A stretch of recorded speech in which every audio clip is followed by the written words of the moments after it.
As we move on, demonstrators rallying outside the Department of Education, the building there right now. Hundreds of high school and college students from the D.C. area protesting the Trump administration's cutting and gutting of that agency. ABC News investigative reporter Olivia Rubin is there at the rally for us, joins us now with more. Olivia, we can hear, we can see the folks behind you.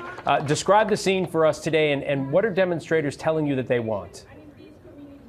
Yeah, Phil, these hundreds of students have come out here today from all around the D.C. area. You can hear they're pretty fired up, and they're talking today about what they say is an assault from the Trump administration against America's education system.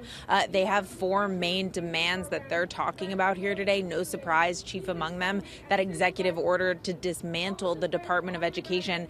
They're calling for that to be reinstated, although, of course, there's no indication that there's any appetite for that from the Trump administration or from Congress. They're also talking about the Trump administration's anti-DEI policies. We know that President Trump has gone extremely aggressive on his anti-DEI efforts. And what the students here are telling me is they feel it amounts essentially to censorship inside of the classrooms, that on their campuses, in their classrooms, teachers and students feel afraid, they told me, Phil, to really teach all aspects of American history. You can hear they're fired up right now.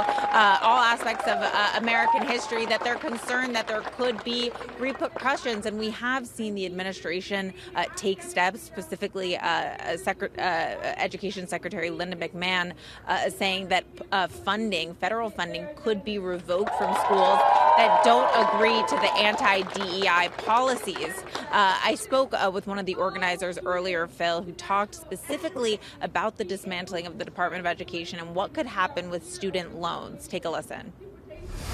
As a student who receives financial aid, who has federal loans, the Department of Education is the reason I've been able to achieve the education I have. So I'm here to say that the executive order is attacking it. The funding cuts, the attacks on Title IX, all of that, they will hurt students like me and the students that I work with on my campus.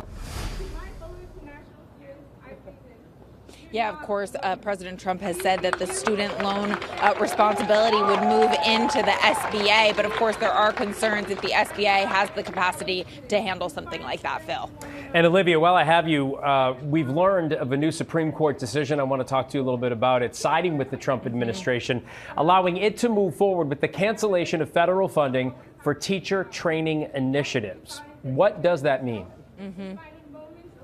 Yeah, Phil, this is a significant win for the Trump administration. Notable that it comes, as we're standing out here with students, but essentially the Supreme Court narrowly divided, siding with the Trump administration, saying they can cancel these grants that go to teacher training. The Trump administration has said that they have canceled these because they go along with DEI policies. And we already talked about how they are canceling loans and contracts and employees who work towards those efforts. So this is a temporary move here. They're lifting a lower court's restraining order that had said the Trump administration could not cancel these grants. So now the case will move forward there. But this is millions of dollars in grants for teachers across multiple states.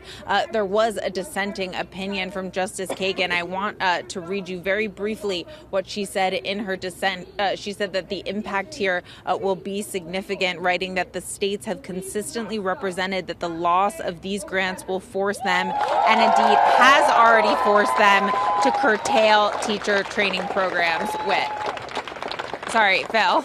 All right, Olivia, I know it's a little bit loud there. Thank you for getting us that information. I appreciate it.